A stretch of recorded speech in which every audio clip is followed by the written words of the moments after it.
പാലൊക്കെ ചീര ഫസ്റ്റായിട്ട് ഉണ്ടാക്കിയതാണ്. അങ്ങനെ ഇതിൻ്റെ ടേസ്റ്റും കാര്യമൊന്നും അറിയില്ല, നോക്കണം. പിന്നെ കൃഷി രീതി ഇത് വിത്ത് വെച്ചിട്ട് കുറച്ച് വളമിട്ടിട്ട് ചീര വാങ്ങാതിരി ഇങ്ങനെ വെച്ചിട്ട് പോകണം. അങ്ങനെ ഇതിൻ്റെ ഡീറ്റെയിലുകളൊക്കെ ഒന്ന് പഠിക്കാണ്ട് ഇപ്പം ചെയ്താണ്ട്. ചീരൻ്റെ ഇല കുറച്ച് വലുപ്പം കമ്മിയുണ്ടോ ഇവിടെ, പിന്നെ ഇപ്പം എന്തിൻ്റെ പുറയാണോ എന്ന് ചിന്തിക്കേണ്ടതാണ്. അറിഞ്ഞവരൊക്കെ ഉണ്ടെന്നുണ്ടെങ്കിൽ പറഞ്ഞുതരാം, ഇല്ലെങ്കിൽ നമ്മൾ കണ്ടറിഞ്ഞ് എടുക്കും.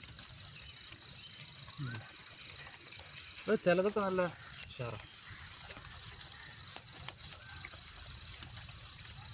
ഇതൊക്കെ അത്യാവശ്യം വലിപ്പമുണ്ട്, ക്ലിയറാക്കണം.